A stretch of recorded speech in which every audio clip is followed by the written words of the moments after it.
गांव की उस रात बुंदेलखंड के एक छोटे से गांव चंदनपुर में आज भी एक जगह का नाम लोग लेने से डरते हैं। पुराना पीपल वाला चबूतरा। कहते हैं रात को वहां एक औरत बैठती है, सफेद कपड़ों में, पैर उल्टे और बाल जमीन तक झूलते हुए। लेकिन ये सब लोग सिर्फ कहानी मानते थे, सिवाय एक बूढ़े आदमी दादू रामकिशन के, जो हमेशा चेतावनी देते, उस रास्ते पर रात को मत जाना, वो तुम्हारे नाम से पुकारती है। और एक बार जिसने उसकी आवाज़ सुन ली, वो वापस नहीं आया। गांव के लोग इसे बूढ़ू की डरावनी कहानी मानकर हंस देते।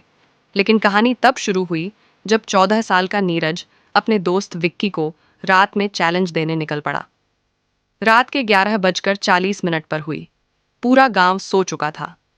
नीरज और विक्की चुपके से घरों के पीछे से घूमते हुए उस पीपल वाले रास्ते पर पहुंच गए। हवा अजीब सी ठंडी थी। कुत्तों की हल्की हल्की हुआ हुआ की आवाज आ रही थी और पेड़ के पत्ते ऐसे हिल रहे थे जैसे कोई ऊपर चढ़कर बैठा हो। विक्की डर के मारे बोला, भाई चल वापस चलते हैं, मेरे पैरों में दर्द हो रहा है। नीरज हंसा, अरे पगले, कुछ नहीं होता, बस वीडियो रिकॉर्ड करेंगे और चल देंगे।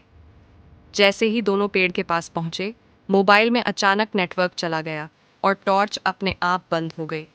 विक्की की सांस फूलने लगी। नीरज, ये अच्छा नहीं लग रहा। और तभी पेड़ के पीछे से एक बेहद धीमी आवाज आई, नीरज इधर आओ। नीरज के हाथ कांप गए।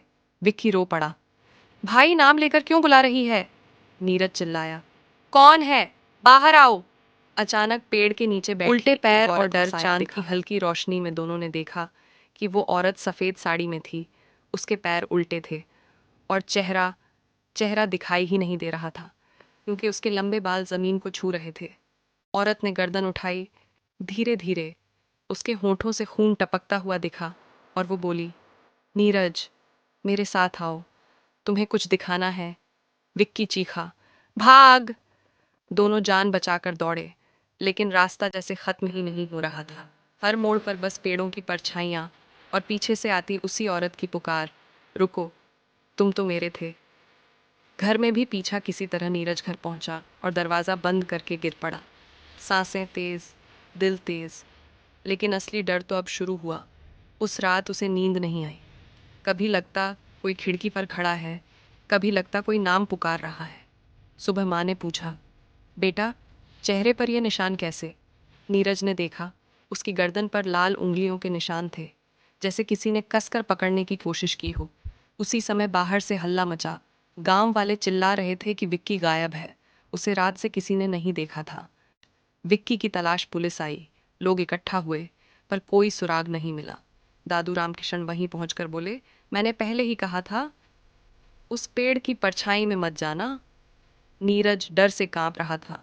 रात को उसके सपनों में विक्की की आवाज़ आती, नीरज मैं पेड़ के पीछे हूँ, मुझे लेने आ।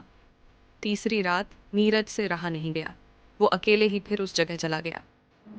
छह भयानक सच, जैसे ही नीरज पीपल के पास पहुंचा, उसे वही औरत दिखी। इस बार उसका चेहरा साफ दिख रहा था, गाल फटे हुए, आंखें बिना पलकों की, होंठ कटे हुए, और उसके पास जमीन पर पड़ा था विक्की का जूता। नीरज चीखा, विक्की कहाँ है? औरत मुस्कुराई, यही तो है, तुम्हारे पीछे। नीरज पलटा, लेकिन वहां कोई नहीं था। और तभी उसने देखा कि पेड़ पर विक्की की परछाई लटकी हुई है, जैसे किसी ने उसे हवा में बांध दिया हो, पर कोई रस्सी नहीं। विक्की की आंखें धीरे धीरे खुली और उसके होंठ हिले, भाग नीरज, ये तुझे भी ले जाएगी। तेरी भाग। नीरज डर के मारे गिर पड़ा। औरत धीरे धीरे उस पर झुकी, उसकी उंगलियां नीरज की गर्दन पर थीं।